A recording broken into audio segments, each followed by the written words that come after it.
kita napansin dahil times 10 ang ginanda mo compared sa last time tayong nagkita.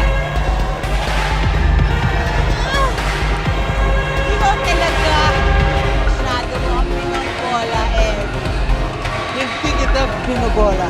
Alam mo naman na para sa'yo lang ang haldang buhay. Akin ka ngayong gabi. Kahapon pa ako sa'yo. Basta, mamaya, mag-order ka lang ha. Yung pinakamahal.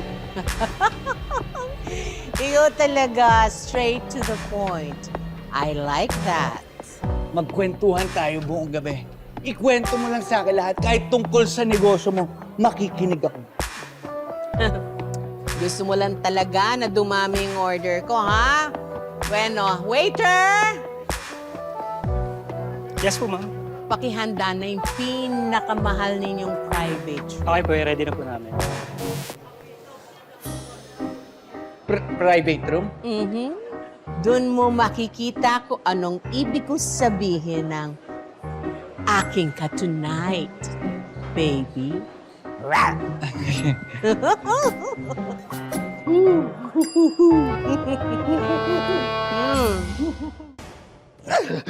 Mr. Robinson, ang lakas mo naman. Pwede ba hinay-hinay kasi first time ko.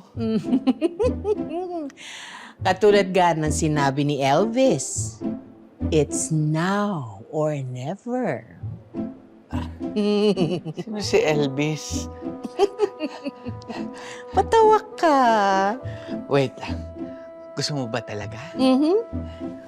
Gusto mo ba talaga, Miss Robinson? Dagan time! Ito na ako. Ang dali lang. May surprise ako sa'yo. Surprise? Ipasok mo yung maleta. Buksan mo. Ano laman yan? Basta.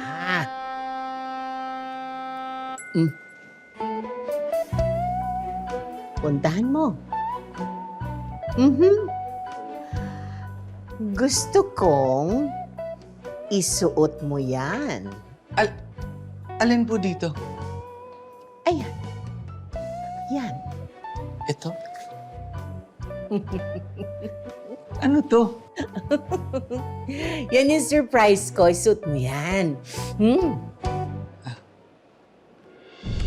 Ito? Ano to? Para sa akin din ba to?